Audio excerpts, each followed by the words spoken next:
From the East and the West, you've heard others, but now you've tuned into the best. This is a Prime Wave Media production.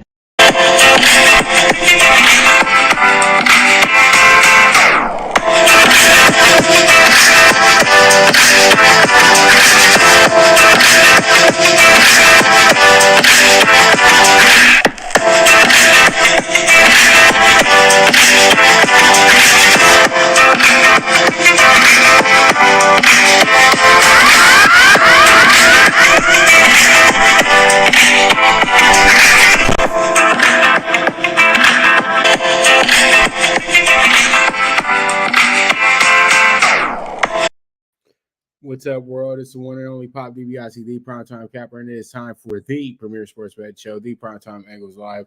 And I'm feeling good. I'm feeling great. And man, oh man, it is what it is at the end of the day. We got another great show to hit you with. And pretty much let's go ahead and jump into our first topic in hand. And the CFP Playoff Spots unveiled with Tennessee ranked number one. Let's go ahead and get a picture graphic of how that situation is looking right now. You got Tennessee in the first spot. Then you got Ohio State, number two. Then you have the Georgia Bulldogs, the defending national championship champions, at three. And then Clemson sneaks in there at number four. Then you have Michigan on the outside looking in at five. And then Alabama has to be where they're at number six. But I know they want to move Alabama up. But I know why they're doing this, because Tennessee and Georgia are going to settle what it's going to be for the, I would say, for the East winner, right? So, yeah. So pretty much Alabama is in the west side of things, and so they should probably have that side locked up. Now, Georgia is going to be the toughest test for Tennessee moving forward. They already passed a good test last weekend against the Kentucky Wildcats. They absolutely crushed them, but the Wildcats did play some good defense against them last week, but they just couldn't score any points. So it winds up being that now they have to go ahead and be good defensively and have to figure out how they're going to be able to solve this ultimate defense. You know, Georgia is by far a superior defense, and they've been a superior defense the last few seasons. And last year really showed when they were able to shut down Alabama the way that they did in the second half last year. So this is a tough test for a Tennessee team that feels like they're ready to be here in this spot. Now, TCU's getting a little disrespected right now at the 7-hole, and I think that Oregon and USC are a little bit more. It's just with teams talking about leaving the Pac-12, now they want to give the Pac-12 some love. You see, you feel what I'm saying? They just want to give them some. They just want to say, "Come here and give us a big old hug," because we want to make sure you stay at Power 5. But you know, they've been playing like this in the Pac-12 last few years. They weren't giving them any love in the top 15. They would be like, "Okay, you're down there in the top 25." So ACC and Big 12, all those conferences must be big mad right now, especially ACC. ACC has one team in the top 10. That's absolutely awful. I would never. I just can't believe how bad the ACC has fallen, to be honest with you. But this is a good group, and I think that this is the right group. And will Ohio State go to number one if Tennessee loses? No, they will not. They'll let Georgia be the number one hole, and Ohio State will stay right there at two or probably drop to three. So I think that they're gonna have Alabama in the top four by the end of the year, possibly. But I keep saying to myself, if Clemson's to lose, and if once one of these SEC schools loses, I think it could possibly be two Big Ten teams and two SEC teams. And I know that's not going to make a lot of people happy at the end of the day, but I just feel like that's where they're going with this. And if USC was still undefeated, I would say USC would have been a number four team in the nation. They would have tried their hardest to get USC in that number four spot, because they would love to have USC, Southern California, in the mix in the CFP, because that's how bad USC fell off. USC used to be a team that was considerably like, okay, we have to have them here with the Blue Bloods, but as bad as they've been over the last decade, I know a lot of people have kind of just walked away from that. But I think though they're on the rise, they're on the get back. So we'll see how it goes, and we'll see how it checks up, and we'll just go from there. I think that we're on to something here, and let's see what the day makes with the CFP and everything like that. But it's a good looking group. But Tennessee is there because they want to make sure that Georgia has some adversity. You know what I mean? And just people are in love with Tennessee. I really, truly am like, wow, they can just jump everybody because they beat Alabama. But when you score 52 points on Alabama, everybody's eyes open up just a tad bit. So we'll see how this one goes. We'll see how it shakes out. But that's the CFP first week for you. Tennessee's number 1, Ohio State's number 2, Georgia is number 3, Clemson is number 4 with Michigan and Alabama on the outside looking in. All right, so there it is. There it is. All right, we move forward and let's go ahead and talk about the Nets and their in the saga, the never ending drama in Brooklyn. They fired Steve Nash yesterday. They said it was mutually agreed upon. They will pursue the suspended coach for the Celtics. And also Quinn Snyder is being considered as well, too. It's not automatically going to Udoka the job. But I thought that they would be all right just keeping Jack Vaughn in place as the head coach and really not switching things up and just keeping it the way it is. But I know that they're looking at this when you bring in Udoka, he'll probably bring in the discipline that you've been looking for to put this team in the position that you want to put them in. The Nets have been utter disappointment. Everybody knows this because Kyrie hasn't really played up to Kyrie. Kyrie hasn't been able to play as much as you thought he would. KD was hurt the first year and was pretty much is pretty much only playing 70 to 80% of the games with them over the last few years as well, too. I know a lot of guys won't play 100% of the games, but I'm saying, like, dude, guys miss whole months. You know what I mean? I think that KD missed a whole month twice in Brooklyn already. So there's a lot of things that you just have to look at and tell yourself, will this team get it together? Will this team put themselves in position to be better? You know what I mean? I think that head coach isn't going to help that. I think that they have to check themselves within. And I know that they're a big deal away from making something happen, but they traded away a lot of picks and they traded away. They just a lot of things have not went right for them. And Ben Simmons is not helping with not being stepping it up. So there's just a lot of things that they have to go about and they have to figure out at this point. So I think that all in all, when you look at the Nets, you look at the Nash situation, it was long overdue. You thought that Nash would have been fired in the summertime, but he was not. So that's why we have it to where we're looking at a team that's just in a position where what can we do next? And I think that the Nets really are in a bad spot. They started off the season 2-6 already. They haven't looked good. They're losing the bad teams as well too, and then barely beating bad teams as well. The Bulls aren't that bad. The Bulls actually were actually beating the Bulls last night, but they got a little complacent. They had a second half where they only scored, I think, 34 points or 36 points, something of that nature. So it's just it's a long climb. It's a long journey for this Nets team. It's not over today. It's just that now they have to go ahead and look at the writings on the wall and get themselves a better support group going on there in Brooklyn. So that's how I'm feeling with this one. I think that hiring a new head coach is not going to be the fix. I think the fix comes from the players within. So we'll see what the Nets are up to. But let's go ahead and get into the World Series. We got the Game 4 coming up last night. The Phillies hit 5 home runs last night. Absolutely incredible last night what they did against the Astros. And the Astros were really going in there. I was really, I had it in reverse. I thought the Astros were going to, beat them up and keep things pretty low. I thought the Astros were going to shut them out, but the Astros got a big wake-up call. Now they're down 2-1, and the Phillies are just getting more confident.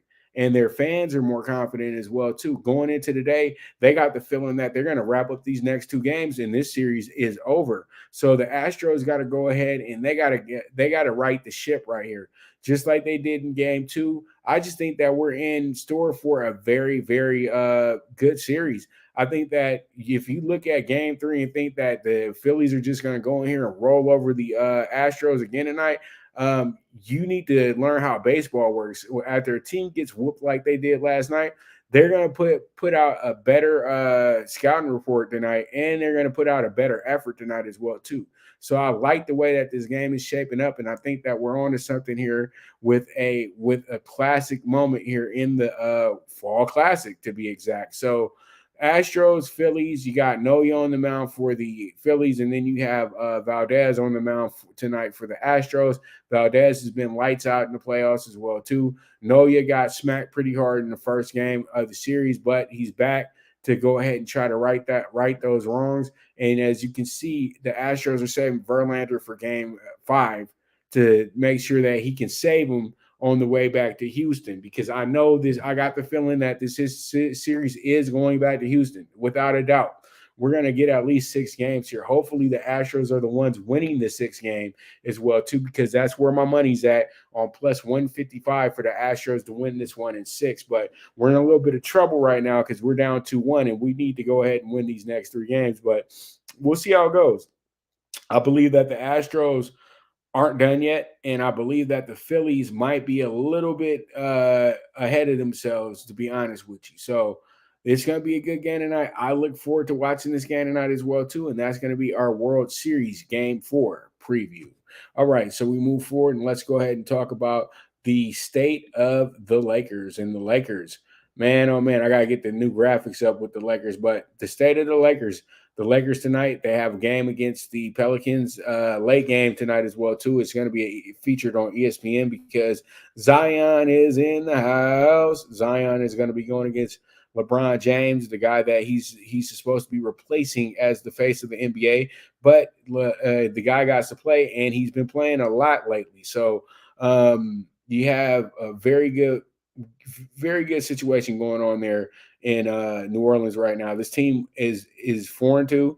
They've actually are coming off of a nice 21-point win over the Clippers as well too, and they don't have Brandon Ingram tonight, but it doesn't really make a difference. I think that still this team is very dangerous, and they're number 1 when it comes to points scored on the season. They're number 2 when it comes to 3-point percentage, and they are. And it's funny, but they only have 70 3-point shots made, so they're not firing up a lot of threes, but they're making them at the same time too. Now, total rebounds, they're getting 44 a game. They're 7th in assists, and they're also 5th in assist turnover ratio. That's the main story that's helping this team out. But they are missing 22 points tonight without Brandon Ingram, because they do have 3 starters averaging 20 points.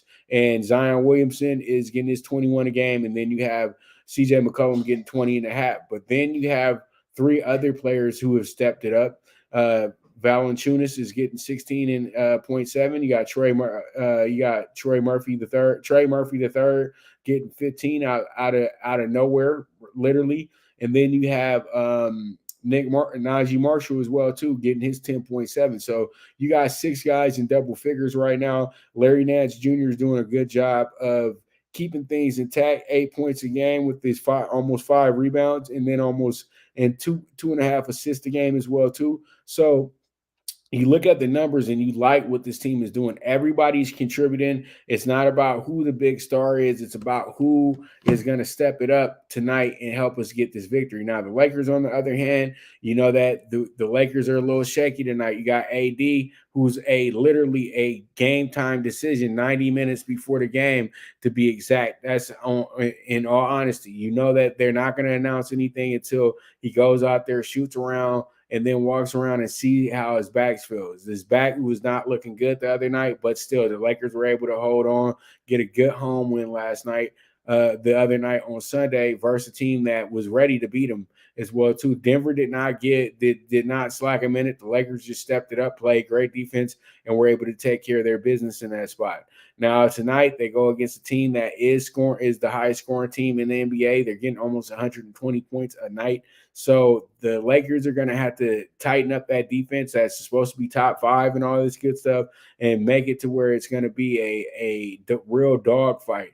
Now, the Lakers do roll in here. LeBron does have some issues of his own with his foot. I know somebody was real like, have you been watching the games, to me the other day when I said that, LeBron is looking a little ancient here. You know what I mean? Compared to how LeBron's been over the last 20 years, this is like it seems like this is the hardest for him to get real points in. LeBron's blowing wide open layups this year, dude, because that age is catching up with him. And a lot of people don't want to just admit that part, but he's still getting 25.8 a game, and he's getting 8.8 rebounds and 7.3 assists. So he's damn near averaging a triple double. But the NBA is just so easy to him at the same time, too. So it's basics, it's just basics for LeBron.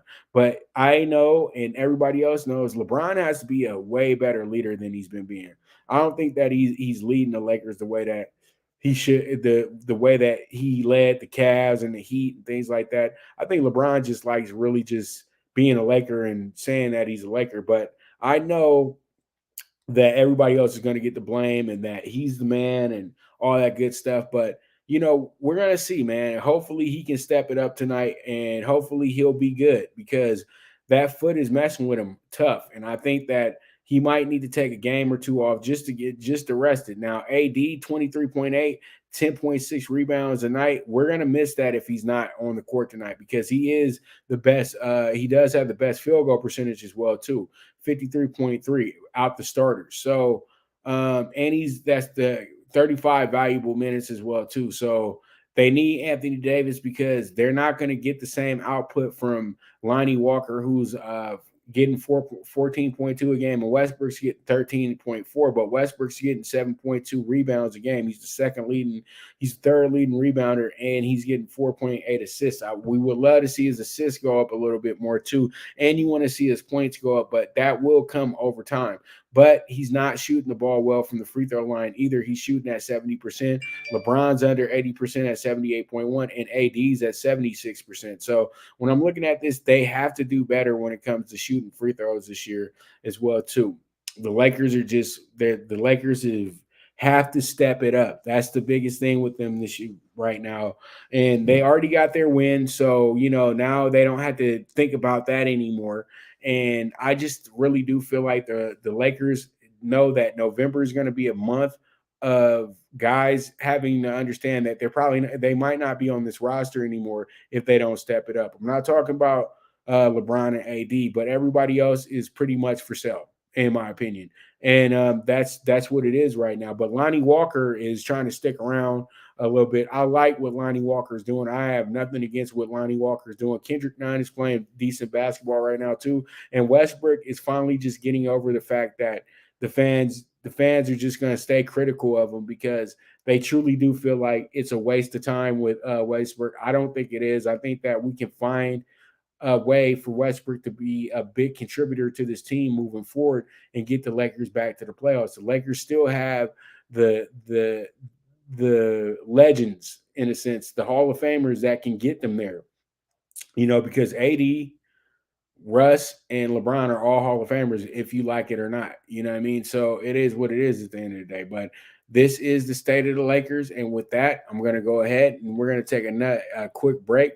And when I get back, we're going to get into the MAC Wednesday night preview, and then we're going to get into the NBA Wednesday night preview as well too. So you guys stay tuned. This is the Premier Sports Betting Show, the PrimeTime Angles Live, with the one and only Pop DiBiase, the PrimeTime Cappers. Good News Only Racing Club, led by the legendary Doug O'Neill, the trainer of 2 Kentucky Derby winners, and I'll have another in Nyquist. Also trained 2-time Breeders' Cup champ Golden Sense, who are just a part of a long list of thoroughbred champions trained by Doug O'Neill. The Good News Only Racing Club has a young core of horses to look out for in Dennis's Celery, Irish Heatwave, and Notre Dame, just to name a few. Win the day every day with the Good News Only Racing Club, a proud sponsor of the NFL Bet Exchange. From the East and the West, you've heard others, but now you've tuned into the best. This is a Prime Wave Media production.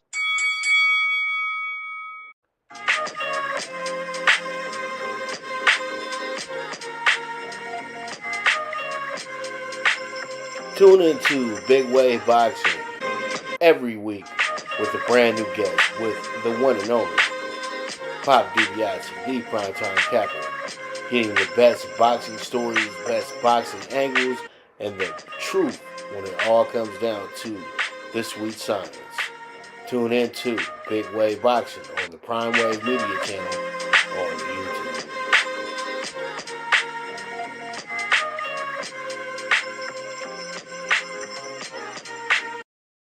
All right, we are back with the PrimeTime Angles live with the one and only Pop DiBiase, the PrimeTime Capper. And let's go ahead and jump into our Mac Wednesday night preview. Oh boy, we have ourselves up first. We have ourselves a fun one here with CMU and with CMU and Northern Illinois. CMU and Northern Illinois. Always these two teams have always been teams that have been able to supply coaches to the Big Ten and the ACC and Big 12 over the years. You know what I mean? Because these coaches, when you coach at some of these schools and you get a dominant bunch, man, you're gonna move on to a better school. And so the MAC has been a really good conference for guys to prepare themselves for the next level. But CMU and Northern Illinois are on a different pedestal this year. Both teams 2-6. Both teams are absolutely awful in pretty much every category, but they still are afloat here in their conference right now. You have Central Michigan sitting here right now at 1-3 in conference play, but they can be better, but they're 2-6 on the season. They've had a rough go of it as well too this year.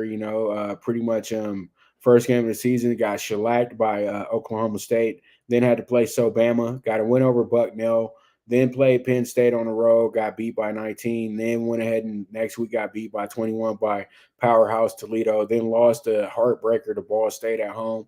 Then they came back the next week, beat Akron, and now they played against Bowling Green, lost by 16. Now they've had a week, it's literally a week off, and so now they're back on the 2nd of November, and they should be fresh and good to go on this spot. I think that this one is a game that you could say to yourself, let's have a little fun. We could go ahead and maybe money line this bad boy, because I think that Central Michigan is a live dog here, because I don't know why you would have Northern Illinois, who's in last place as well, who's 1-3 as well in conference play as well, be a 6-point favorite. This damn near should be a pick 'em, because they're both 2-6 going into the game. But when you look at it, Northern Illinois did get a nice win over Eastern Michigan, beating them 39-10. But their other games, man, their defense has been good over the last 2 weeks. But those first two games, their defense got absolutely crushed by Ball State and Toledo. So tonight, I think that Central Michigan steps it up a bit and they figure out a way to get a good win here. So we'll see how it goes. We'll see how it shakes out. But I like the over. I like the 50. The 57 looks tempting too, but we'll get to all that in a second when I get to talking tickets. But I do have some value for you in this spot tonight, so you guys be ready for that. And let's see what it do with the Chippewas and the Huskies.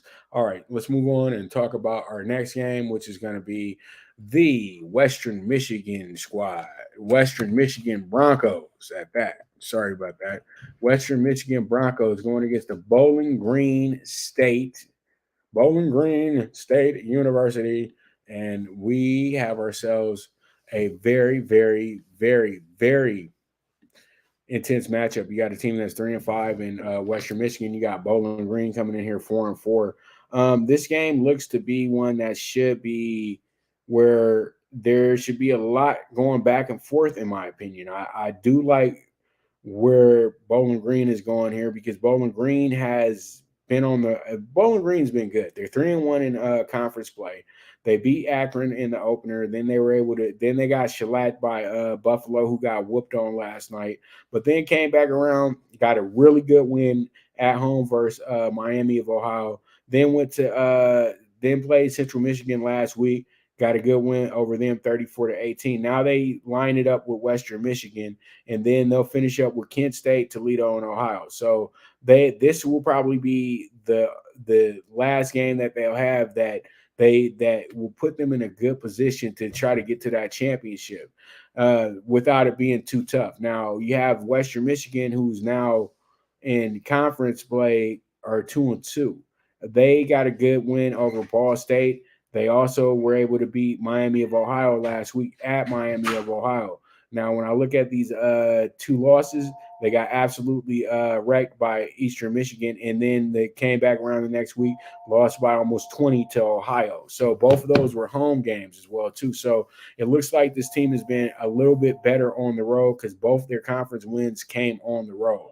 But I think Bowling Green is going to be a bit too much for them tonight. I do like them in this spot, and I think that they set this up in the correct form for us as well, too. So we're going to see how this one shapes up, see how it shakes out. But this should be another really good MAC game tonight, and I look forward to it. So let's go ahead and jump into our next topic, and that's going to be the NBA Wednesday night, man. NBA Wednesday night. That is going to be I'm excited because the NBA Wednesday night, we got 11 games tonight, but I got 5 that I picked out for you because it's all going to be super high five plays. So let's go ahead and jump into our NBA Wednesday night group. And our NBA Wednesday night group starts with the Heat and the Sacramento Kings. This game will be in Miami tonight. You got a Kings team coming in here 2-4. Then you got the Miami Heat coming in here 3-5, fresh off of a good win last night against the Warriors. That they won by 7. But the Warriors are struggling a little bit. The Warriors had lost 3 in a row going into that game as well, too. So, Miami was finally able to get a bounce back win because Miami's been struggling as well, too. So when I look at this, you got a team in the Kings that have won their last 2 in a row after dropping their first 4 games of the season. And they got a good win over Miami, beating them by 6 last Saturday. And then they came back around on Monday and went to Charlotte and got a good win on Halloween. Now they bounce back. They're here in Miami, their 3rd game in the last 5 days. Can they go ahead and keep up their winning streak right now against a team that they've already beaten as well, too? Now, you would say they kind of caught them slipping on a Saturday afternoon, but this time around, they're going to be in Miami. Hopefully, they didn't party too hard last night because they did have a day off in between that. So we're going to see how this one shapes up, but I do like the way that the Kings are coming in here because I can't get enough of Keegan Murray because that kid can absolutely play. He's dropping 17.4 a game, and he's also getting 4 rebounds, and he's getting half a assist and a half a game. Now, De'Aaron Fox, they're not talking enough about De'Aaron Fox, but he's almost getting 25 points a game, getting 6 rebounds and almost at 5 assists. So he's spearheading this thing, and he's played some good basketball here in the last few games as well, too. He absolutely had a game against Miami where he 17 points, 13 rebounds. He was very sufficient for his team. He didn't do too great against Charlotte because he wasn't in that game all night. He had only 9 minutes, so he's questionable tonight. I think that possibly he's going to be out tonight. So I know that's why a lot of people say to themselves, "Hey, I really do like where they're going because their top scorer will be out, but Kevin Warder can go ahead and try to fill in. He's averaging 18.3, and then Harrison Barnes." Even though most don't talk about him anymore, he's averaging 11.3. This is a good night for him to step it up as well, too. And Malik Monk, whenever they ask him to do something, he'll do it. But Malik Monk's not getting as many minutes as he was getting in LA. He's getting about 18 nightly here at the max, but he's going to get more minutes tonight. So he'll probably actually start tonight as well, too, from what I'm seeing here. So we're going to see how this one shapes up, but I think that the Heat and Kings are one of the more surprise games of the night, and I really, truly do like the Kings a lot in this spot. And I really do feel like that we can do some damage with them tonight because nobody sees this coming. This is going to be a drastic overbet. I promise you that. All right, we move forward. Let's go ahead and talk about the Knicks and the Hawks. The Knicks and the Hawks this is somewhat a rivalry. You have a Knicks team coming in here 3-3. You have the Hawks coming in here 4-3. And then you have the Hawks being -1. The Hawks are the dog tonight for some odd reason. Now, I think what they're looking at is possibly that the Knicks should be in Q. I'm looking at everything right now. Trae Young's a go, and he's getting 29 points a game as well, too. So you seriously want to keep the Hawks as the dog in this spot tonight. Delonte Murray getting his 20 points a game and 6 rebounds, 7 assists. almost 8 assists a game. And then DeAndre Hunter has been pretty good as well, too, getting 14 points. And then you got Jason Collins with the 13.7, and that's where it kind of ends at. But you got Ogana Onyeke, my man from USC. He's almost up there as a 10-point scorer. He had a decent game against Toronto on Halloween, but he's been playing pretty good basketball as of late, 3-4 games in double figures as well, too. So that's something that you can go ahead and stat as well, too, because I think he's going to have a good night tonight, but he's not getting as many minutes as you would like. But Clint Capella is still cleaning up, still doing his part as their big man. So they're going to split duty tonight. This should be something pretty good for them. Then you got the Justin Holiday, one of their better bench players. So you like Atlanta coming into this game, but the Knicks, let's see what makes the Knicks so intriguing right now. The Knicks have lost their last 2 games in a row and still are their favorite, but they did win 3 games in a row, but that was Detroit, Orlando, and Charlotte. After that, they had to play Cleveland and Milwaukee, and they got beat by those teams. So you look at the Knicks and you say to yourself, can the Knicks step it up tonight? You got Randall getting his 18.3. You only got 4 guys averaging double figures, but you got a lot of guys that are scoring a good amount of points. Derrick Rose is not playing as many minutes, but Derrick Rose is still out there contributing as well too. So the Knicks need a little bit more from everybody. In my opinion, Obi Toppin needs to be much better too. He's only getting Obi Toppin's playing 15 minutes a game. You know what I mean? And almost averaging 10. You got the bench guys, you got 3 starters that literally play majority of the game. And I think that they got to figure out a way to get a better rotation going on so they can try to get to the playoffs this year. So when I look at this one, it's a big over-under spread, and I don't think that the Knicks put up enough points for this one to really go over. So this is a mountain to me tonight. So let's see if they climb the mountain. We'll see how it goes. But you guys wait on Talkin Tickets. I'll have your play ready for you in a second. All right, we move forward. Let's go ahead and talk about the Raptors and the Spurs. This is a surprise game because you have a Raptors team as 4-3, and you got a Spurs team that's 5-2.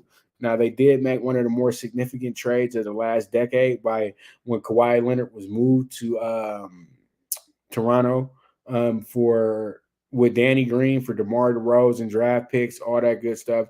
That worked out for a title for the Raptors, and the Spurs are kind of reaping the benefits from those trades as well too, because they've been able to add a lot of young depth as well too. And the Spurs kind of have a plan in place right now, even though pretty much Popovich is not going to go out there and try to lose games, but they do. They are looking at the prodigy from Australia to take over, the kid from France, and win Baya. But I still think that kid has to show me some things. Got to gain a little bit of weight as well too. He is not Wilt Chamberlain reborn. I can tell you that right now, and he's not anywhere near Lou Alcindor. Yeah, he's a great product for this game right here, but I think that they're overstepping it a little bit here. But let me stick to this game. You got a Spurs team 5-2. They've won their last 2 in a row, beaten Minnesota for the second time this year as well too. They played them 3 times already, beat them 2 out of 3. Got a good win over Philadelphia as well. Got a good win over the Bulls as well, who beat the Nets last night. So Toronto got their hands full here with this Spurs team because they're on the road tonight and they're giving them a lot of points as well too, the Spurs. So the Spurs are a team that gets you really excited here, but they do have their issues though as well too. You got Johnson, who's going to be out tonight, and he's averaging 23.9 points a game. You have Vassell, who's probably going to be out tonight as well too. He's getting damn near 20 a game. And then you have Wesley and Potel. You have Wesley and Roby possibly out, but those guys are just significant bench players. But you got both of your leading scorers look like they're going to be out. So a lot of people are going to say to themselves, I don't trust them tonight. But I think that they can get some things done though. I think that now you can get a big effort from possibly Doug McDermott tonight, a guy that is seen as that was supposed to be a big scorer in this league. So you got Josh Richardson there as well too. He should be better tonight as well. So we'll see how it goes. But I really truly think that the Raptors are a team that is very tricky, but they're a team that is going to get overbet tonight because of what's happening right now. but they are coming fresh off of a 30-point win over Atlanta at home on Monday night. So they have that in their cap, and they've won their last 3 out of 4 games as well, too, after dropping their first 2 out of 3. So they do have a little bit of a rhythm, and they do have a little bit of excitement going there in Toronto right now moving forward. So we'll see how it goes. It's an over-under 223.5, with the Raptors being a 7.5-point road favorite. So let's go ahead and move on to our next matchup, which is going to be one of the key matchups tonight. We got the Jazz and the Mavs. The Jazz coming in here 6-2. The Mavs are 3-3. You have a Mavs team that is going through the motions a bit. They should have beat New Orleans when they played them last week. They wound up losing by 2 in that spot. Then they came back around, beat Brooklyn on the road, then lost by 6 to Oklahoma City on Saturday. Had a back-to-back situation where they played Orlando the next night, beat them by 9. So they have won their last 2 out of 3 after dropping their first 2 out of 3. But that's what makes this team an even team right now, because they're losing, winning, losing, winning, losing, winning. That's exactly what they're doing right now. So that's what it was in their first 6 games. And Utah, on the other hand, has been a team that's just absolutely been crushing it this season. You have a team that is really sitting there telling themselves that they said we didn't have a chance, but we don't care what they got to say. They jumped out first 3 games, they won, and then they came and had a funny loss to Houston. Then they lose to Denver by 16. Come back around, get 2 really good wins against Memphis, but both those games were in Utah as well too. But they took advantage of this Mavs team and went and handled their business and got the job done. You know what I mean? So that's the Grizzlies are really good, and them beating the Grizzlies the way they did, it should intrigue anybody moving forward. So the Jazz are not that bad, and they could possibly sneak in as an 8th seed this year. But they're playing right now. If the playoffs were to start today, they would be the 2 seed. So Dallas is going to be a tough out tonight, though. They're on the road, and once again, they're a big dog again tonight as well, too, with the 6.5. There's an over-under 221.5, but I think that's going to jump up a little bit because the Jazz been scoring some points this season, man. The Jazz are actually averaging 118 points a game, right behind the Pelicans. So that's something that you have to look out for. And it's funny to me that they have the spread set up, they have the over/under set up this way. But Dallas does play really good defense. And from what I'm looking at with the numbers, Dallas is right now, Dallas is giving up. Dallas is actually scoring 118 a game as well too. So why is it over under 221.5? I'm thinking that they're trying to put in the fact that it's going to be a little bit of defense tonight, since both these teams are scoring a lot of points. But I still think that the over is like literally a slam dunk for you. But we'll see how it goes. We'll see how it shakes out. And Luka is damn near averaging a triple double. He's getting 36 points. If he's getting down, he's 36.7. It's almost 37 points a night, and he's getting 9.5 rebounds, and he's getting 8, and he's almost at 9 assists. This guy is out of his mind right now, but he's eating up a lot of the stats right now as well too. That can be a good and a bad thing. So we're gonna see how this one shapes up and shakes out. But we have the Jazz and the Mavs, and hopefully this game does work out. And from what I'm seeing right now, there could be a possible leap to the Big 12 for the Gonzaga. I would say no Big 12 though, Gonzaga, but I know they're thinking Big 12 because the Big 12 does have some extra slots for them as well too. But Big 12 would be a good move for Gonzaga, but they're not going to be dominant as dominant as they are throughout the nation. And I know that they're looking at that move as a move to make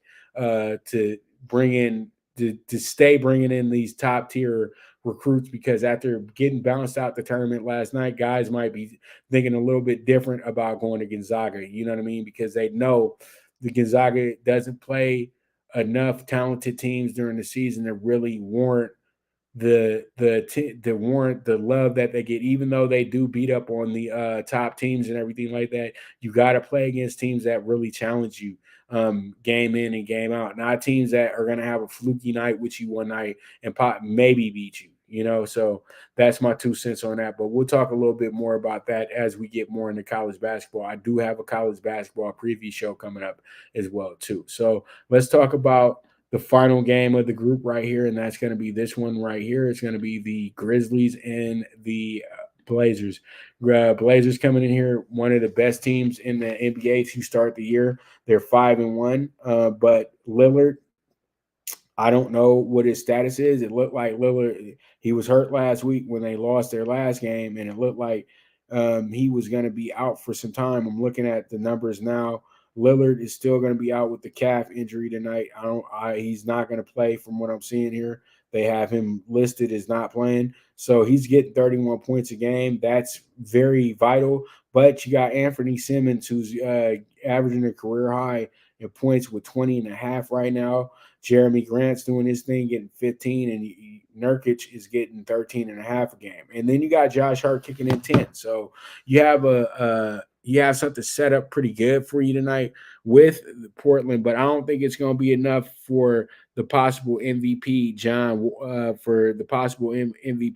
Morant. Ja Morant, 33 points per game.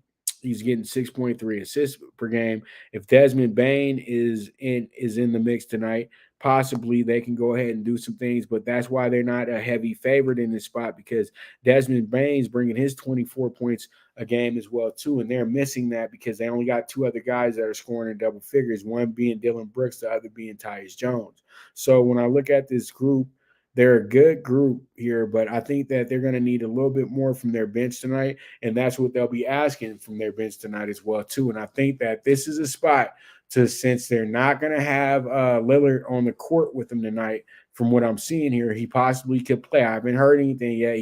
He'll probably step in when I say that he's not playing tonight, and that could be something that kind of throws off Memphis a little bit. But I think that Memphis is in a good spot to go ahead and have a great game. So we're going to see how this one shapes up, see how it shakes out. But Grizzlies at Blazers, one of the better games in the NBA tonight, and I look forward to it. So with that, we're going to go ahead and take our final break. And when we come back, we're going to go ahead and get into talking tickets and wrap up the show from there. So you guys already know what time it is. You guys know that it's time to go ahead and see where the money is. And so when y'all get back, we will talk those tickets. So y'all stay tuned. This is the Premier Sports Betting Show, the PrimeTime Angles Live, with the one and only Pop DiBiase, the Primetime Capper. Now you and your friends can compete in the sport of kings and win big with Stable Duel. Get the app, pick your horses, and get in on the thrill of horse racing with daily games competing against other players. Bring home the glory and the cash, and move up the annual leaderboard while you leave your competition in the dust. Get in the game with Stable Duel. Play, race, win. Good News Only Racing Club, led by the legendary Doug O'Neill, the trainer of 2 Kentucky Derby winners, and I'll have another in Nyquist. Also trained 2-time Breeders' Cup champ Golden Sense, who are just a part of a long list of thoroughbred champions trained by Doug O'Neill. The Good News Only Racing Club has a young core of horses to look out for in Dennis's Celery, Irish Heatwave, and Notre Dame, just to name a few. Win the day every day with the Good News Only Racing Club, a proud sponsor of the NFL Bet Exchange. All right, we're back with the Primetime Angles Live with the one and only Pop DiBiase, the Primetime Capper. And man, oh man, it's time for our favorite topic of the show, and that is talking tickets. And talking tickets is it's gonna be a good one today, man. I got some good ones here for you, man. That's all I can say. So up first, we have our Mac Wednesday night, and let me go ahead and move the talking tickets real quick. We got the Mac Wednesday night with the Mac Wednesday night bets. I got the Central Michigan first quarter with the plus half a point. Then also Central Michigan first half money line. And then we'll play the over 47 tonight in a game where probably a lot of people will play the under, but I think that both these teams are going to be scoring big tonight. And then we have Western Michigan at Bowling Green tonight. That's going to be another good one. Like I said, I love Bowling Green in the spot. They're getting 5 points. I'm going to take the 5 because I think they win this game by a touchdown or better. Then I'm going to take them with the money line in the first half, another money line first half play. And then I finish up with the over 10 first quarter for this spot as well too. So that's going to be our MAC Wednesday night bets. Let's see how it goes. Let's see how it shakes out. But that's where we're going with this one. So I like what I see here, and we move forward from there. Let's go ahead and jump into our NBA ticket for tonight. And the NBA ticket, it looks a little something like this. We got 39-1, and my dog bet of the day is going to be the Kings money line at plus 210. I know they don't have De'Aaron Fox in the house tonight, but I will go ahead and lean on Keegan Murray tonight to go ahead and have himself a career night. I think that he drops 30 or better. So whatever his over-under is for points, play it. Play it big, too. I think he's going to go absolutely crazy tonight. So there it is, Kings money line plus 210. Then we have the under 233 with the Hawks and the Knicks. And then we also had the Raptors with that's going to be the Spurs, actually. I'm very sorry about that, but it's the plus 7.5 on the Spurs in the spot. So please don't look at that as that's the correct one because it's not. It's the plus 7.5 on the Spurs. It's not going to be the Raptors tonight. And then we got the over 222 Jazz Mavs. That should be another good one for us tonight. And then we have the 4.5 with the Grizzlies as well, too. I really do like the over 22. I really do like this over 222 points, though, tonight. I think that one is an absolute gem. And I think the 4.5 with the Grizzlies, we're kind of stretching it a bit, but I think that we can get it. I'll be honest with you. I think we get it. So there it is. There it is. All right. And then we finish up with the World Series game 4 bets. We got the over 7.5.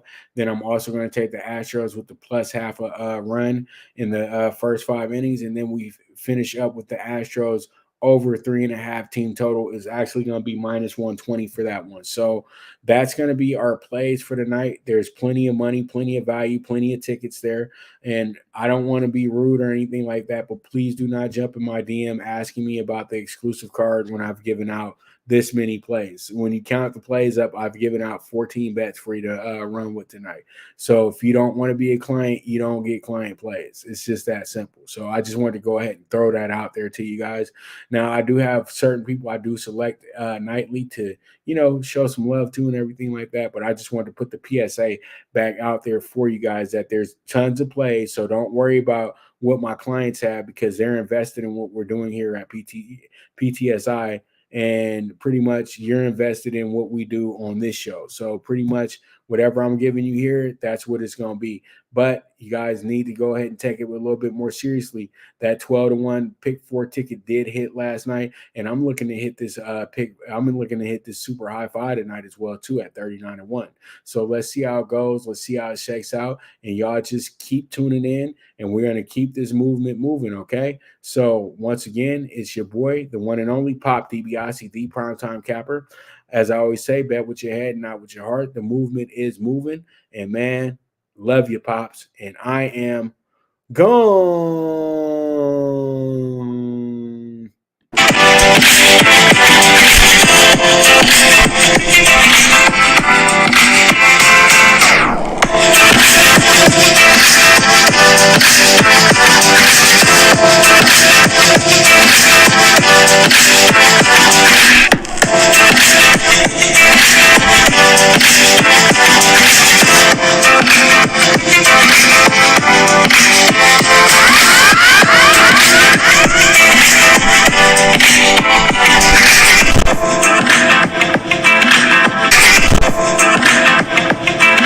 From the East and the West, you've heard others, but now you've tuned into the best. This is a Prime Wave Media